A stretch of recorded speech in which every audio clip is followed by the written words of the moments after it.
दोस्तों नमस्कार, मैं हूं मोहित सागर और मेरे YouTube चैनल जीके विद मोहित सागर में आपका स्वागत है। तो दोस्तों, आज मैं आपको यह बताऊंगा कि भारत के अंदर हैदराबाद का विलय किस प्रकार हुआ था। जो हैदराबाद आज एक शहर के नाम से जाना जाता है और पूरे तेलंगाना की राजधानी के रूप में भी इसको जानते हैं हम।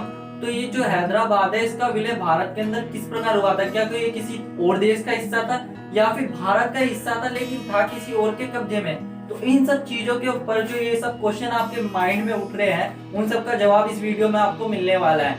तो समय पहले मैं इतिहास की ओर जाऊंगा। जब भारत की आजादी के समय की बात करता हूँ, जब अंग्रेज भारत को छोड़ रहे थे और अपने देश वापस जा रहे थे, उस समय कुछ हिस्सा तो भारत का था ही अंग्रेजों के कब्जे में, लेकिन जो कुछ हिस्सा था वो 565 रजवाड़ों में बटा हुआ था, जिसको मिलाने में सबसे महत्वपूर्ण भूमिका सरदार वल्लभ भाई पटेल ने निभाई थी, जो कि मैंने आपको अपनी पहली वीडियो में भी बता रखा है। और जो पहली वीडियो है उसका लिंक मैं आपको इसकी वीडियो के डिस्क्रिप्शन बॉक्स में दे दूंगा। तो दूसरी बात क्या है, जब हमारे सरदार वल्लभ भाई पटेल, जो हमारे पहले गृह मंत्री भी थे, उन्होंने इस भारत को एक सूत्र में पिरोने में सबसे महत्वपूर्ण भूमिका निभाई थी। तो अब चलते हैं हम हैदराबाद की ओर। जब 565 रजवाड़े थे तो कई रजवाड़े तो आसानी से शामिल हो गए थे, लेकिन कुछ रजवाड़ों को शामिल करने में बहुत परेशानी या कठिनाई आ रही थी सरदार वल्लभ भाई पटेल को भारत के अंदर अखंड भारत का निर्माण करने में। अब क्या हुआ करता था, जो हैदराबाद था वहां पर निजाम एक शासक हुआ करता था, जो निजाम नाम से जाना जाता था, एक उपाधि थी निजाम जैसे। तो निजाम जो था उसने एक अपनी प्राइवेट आर्मी, जिसे रजाकार भी कहते हैं, तो जो जो प्राइवेट आर्मी थी उसने खुद को अपनी रख रखी थी।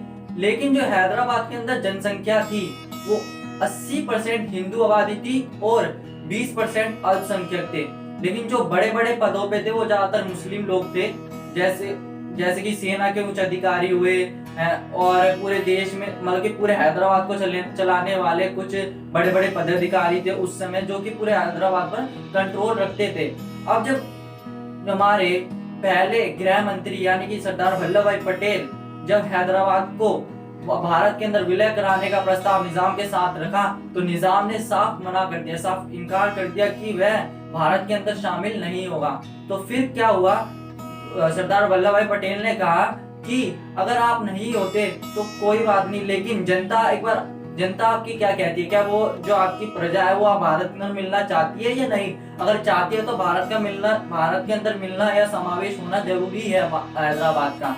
इसके लिए भारत ने अपने 36,000 सैनिकों को हैदराबाद में उतार दिया। और क्यों उतारा, उसके पीछे भी एक रीजन था, क्योंकि जो हैदराबाद का निजाम था, वहाँ की जो बहुसंख्यक आबादी थी, जो हिंदू आबादी थी, वहाँ पर उनके ऊपर अत्याचार करता था, वहाँ पे महिलाओं के साथ गलत व्यवहार किया करता था, जिस कारण वहाँ की जो बहुसंख्यक आबादी थी वहाँ के निजाम से बहुत ही ज्यादा वो परेशान थी। इसलिए क्या हुआ कि जब भारत सरकार से वहाँ की जनता ने मांग की कि यहाँ पर भारतीय सेना को भेजो और हैदराबाद को भी भारत का एक अभिन्न हिस्सा बनाइए, तब हमारे सरदार वल्लभ भाई पटेल ने 36,000 सैनिकों को हैदराबाद में उतारा और मात्र 100 घंटे में हमारे देश की सेना ने, जो कि पूरी दुनिया में एक सर्वोत्तम सेना के नाम से भी जानी जाती है, मात्र 100 घंटे में पूरे हैदराबाद को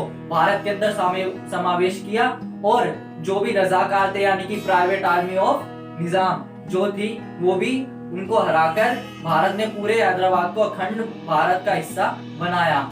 अब क्या है कि हैदराबाद की जो विशेषता है कुछ इस प्रकार भी है कि हैदराबाद का जो निजाम था वो तत्कालीन दुनिया का सब में अमीर इंसान था।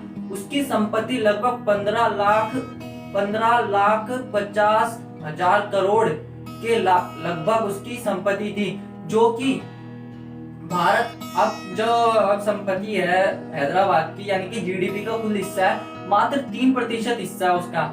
लेकिन अब जब हैदराबाद इतना महत्वपूर्ण शहर है भारत का, तो उसका विलय होना तो बहुत ही निश्चित था भारत के अंदर, क्योंकि भारत का एक हिस्सा जो हैदराबाद था वो एक ऐसे शासक के हाथ में लग गया था जो कि लोगों पर अत्याचार करता था, जिस कारण लोग वहां पर अच्छे से नहीं रह पाते थे, खुल के अपने विचारों को व्यक्त नहीं कर पाते थे।